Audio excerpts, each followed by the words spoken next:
Buen día. En esta ocasión vamos a hablar de un tema muy interesante sobre los niños con aptitudes sobresalientes.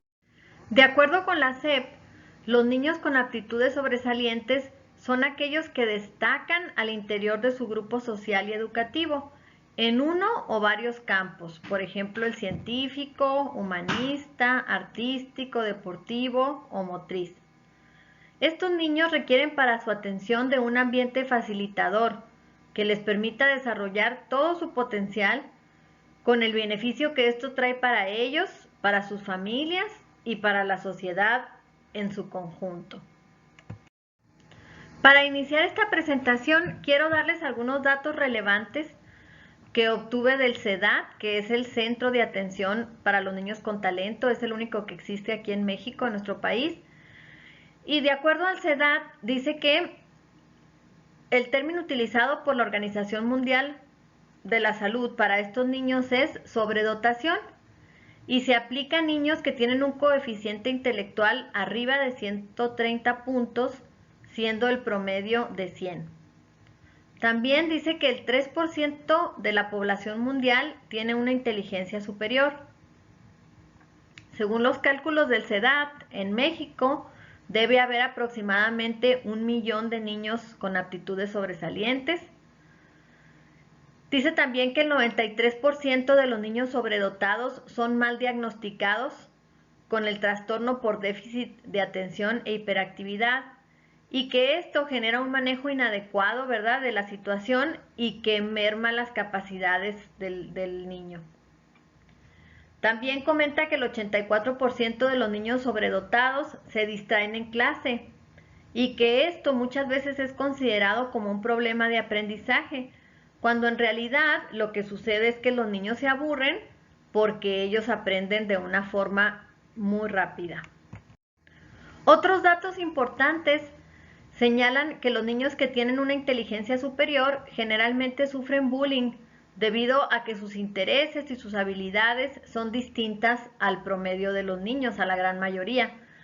También muchas veces son incomprendidos por el maestro frente a grupo, puesto que se distraen y hacen que la clase se salga, ¿no?, del ritmo que tiene normalmente.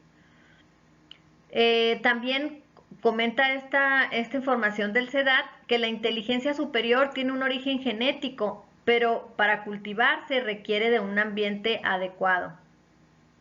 La detección temprana de estos niños lleva a mejores resultados. Y este centro de atención al talento es el primero en México.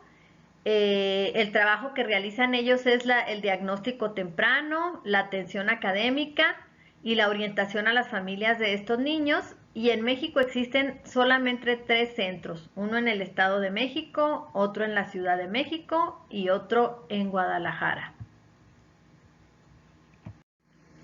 Ahora quiero abordar lo que respecta al marco normativo en México de la atención académica de los niños con aptitudes sobresalientes. La Constitución lo contempla en sus artículos 1 y 3 y también la Ley General de Educación en su artículo 7.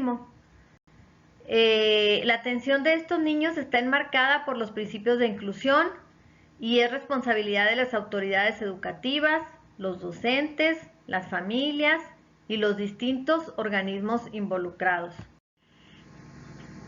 Según el documento de la SEP, que regula la atención académica de estos niños, dice que a nivel mundial no se cuenta con una teoría que sea válida de manera general, que México ha optado por el concepto de aptitudes sobresalientes y ha implementado el modelo sociocultural con el fin de identificarlas y atenderlas dentro de las escuelas públicas. El modelo sociocultural, que es bajo el cual da la atención a estos niños la Secretaría de Educación Pública, da mucha importancia al contexto que rodea al alumno y al intercambio que hay entre las características personales del alumno y los factores sociales. En este modelo el contexto es muy amplio, pues va desde las políticas educativas hasta la familia y la escuela. Este modelo le da un papel muy importante al profesor frente a grupo, pues le asigna la tarea de detectar y evaluar al alumno, para iniciar así un proceso adecuado de atención a sus necesidades educativas especiales. Y también este paradigma plantea una atención integral, considerando los atributos cognitivos, motrices, emocionales y sociales. De acuerdo con la Organización Mundial de la Salud, los niños con aptitudes sobresalientes presentan las siguientes características. La primera es que se interesan en buscar nuevos conocimientos, generan numerosas ideas y soluciones a un problema, aplican los conocimientos adquiridos en un área a otra, comprenden con facilidad la información y la recuerdan, son arriesgados y especulativos, convencen a los demás para trabajar en los temas que ellos proponen, muestran logros excepcionales en alguna materia y responden bien a la responsabilidad. Otras características importantes es que son creativos al combinar ideas, métodos y formas de expresión, se concentran en un tema y persisten hasta dominarlo, se aburren con facilidad en actividades rutinarias y también es muy importante mencionar que no siempre muestran un buen rendimiento académico y que la intervención psicopedagógica que debe hacerse debe tener como un objetivo primordial el que estos alumnos tengan un buen rendimiento académico dado su nivel de inteligencia.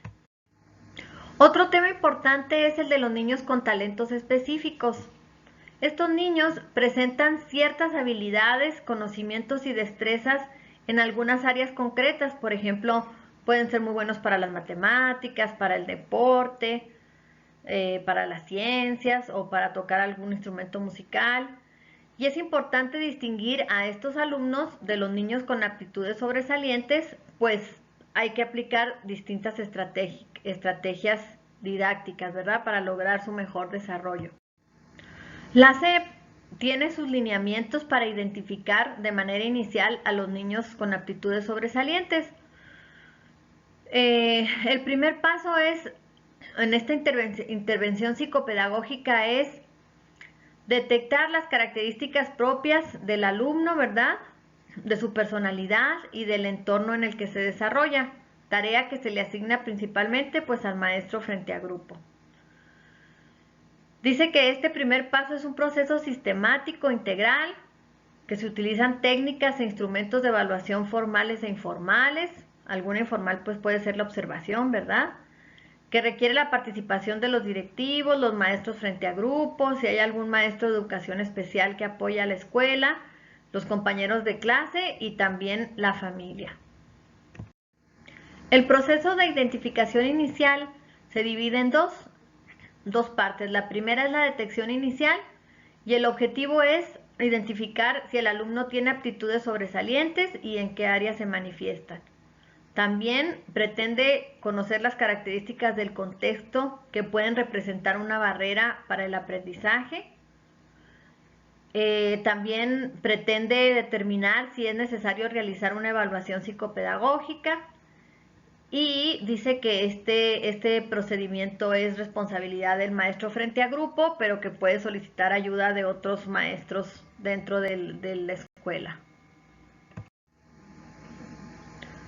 La detección inicial debe concluir con un informe que debe entregarse a los padres de familia y este informe debe describir las técnicas y los instrumentos que se utilizaron, debe presentar un análisis de las áreas evaluadas, intelectual, creativa, socioafectiva, artística y psicomotriz, así como también de los contextos que rodean al alumno, el familiar, el escolar y el social. Debe señalar si se presentan aptitudes sobresalientes y en qué campos se manifiestan. Debe señalar también los intereses del alumno, las necesidades educativas específicas de este y la necesidad o no, según considere el maestro, de realizar una evaluación psicopedagógica. Esto en el caso de que haya duda, ¿verdad?, respecto a la impresión diagnóstica. La otra parte de la detección inicial es la evaluación psicopedagógica. La evaluación psicopedagógica permite valorar al estudiante de una manera más integral en su desarrollo personal y también de acuerdo al contexto, y esta evaluación tiene un énfasis educativo, y se utiliza para evaluar más a fondo las habilidades personales del alumno, el contexto que lo rodea, las barreras al aprendizaje que puede enfrentar, su estilo de aprendizaje, su motivación y también su nivel académico en ese momento. La evaluación psicopedagógica debe contener por lo menos 3 apartados. El primero es el referente a la valoración de las 5 esferas del desarrollo: intelectual, psicomotriz, creativo, social y emocional. Y los contextos: el familiar, el escolar y el social. La otra parte de la evaluación psicopedagógica es la integración y el análisis de la información obtenida. Y la tercera parte son las recomendaciones en el tratamiento al alumno, tanto dentro de la familia como en el centro escolar. Quiero hablar también de los modelos de atención propuestos por la SEP para lograr que los alumnos se eduquen, ¿verdad?, en la educación formal, los niños con aptitudes sobresalientes. Estos modelos operan dentro del marco de la educación inclusiva y bajo la guía del diseño universal para el aprendizaje, el DUA. El primer modelo es el enriquecimiento. Este ocupa el primer lugar en nuestro país y consiste en una serie de acciones de aprendizaje diferenciadas que pretenden dar respuesta a los estudiantes SAS. Se pretende enriquecer los contextos para que el desarrollo sea integral y considere los intereses y las fortalezas de estos alumnos.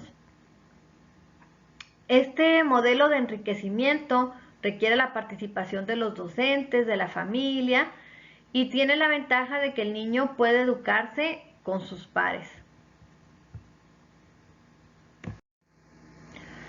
El enriquecimiento debe darse en el aula, en la escuela y fuera del centro escolar. Hablando de lo que es el enriquecimiento en el aula, esto implica modificar la dinámica de trabajo, los espacios, las técnicas, los métodos y los materiales didácticos a fin de incrementar la motivación y la autonomía y el desarrollo de las habilidades intelectuales. Esto es un reto para el profesor frente a grupo porque también implica modificar los métodos de evaluación y se aplica a todo el grupo en general. Mientras tanto, el enriquecimiento en la escuela conlleva modificar el funcionamiento escolar, tomando como base los intereses y las habilidades de los estudiantes. Considera integrar actividades enfocadas en ciencias, en artes, en deportes, esto considerando las características y los intereses de los alumnos y también las posibilidades que tenga el centro escolar. Por último, el enriquecimiento fuera de la escuela implica la vinculación con instituciones públicas o privadas que puedan enriquecer el abanico de oportunidades para que el alumno con aptitudes sobresalientes pueda potenciar su talento.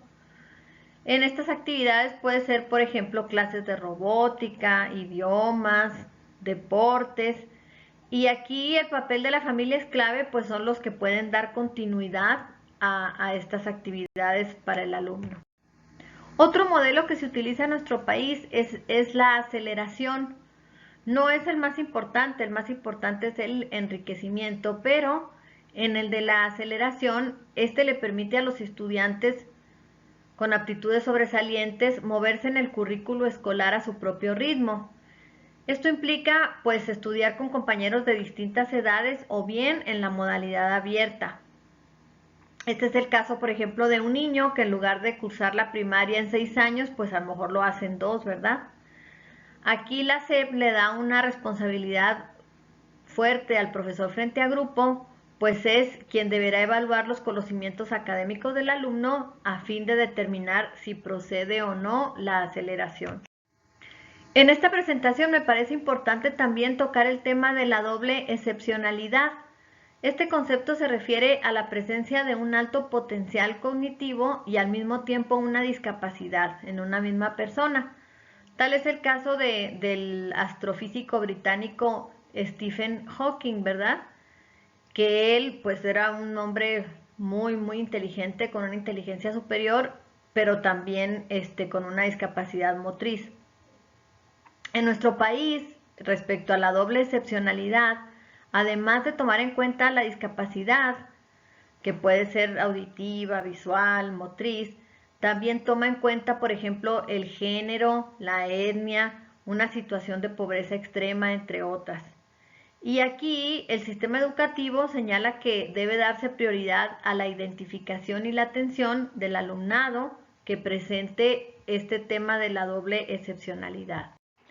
Por último, es muy importante comentar que la orientación a las familias de los niños con aptitudes sobresalientes es muy importante a fin de impulsar el desarrollo integral de estos niños.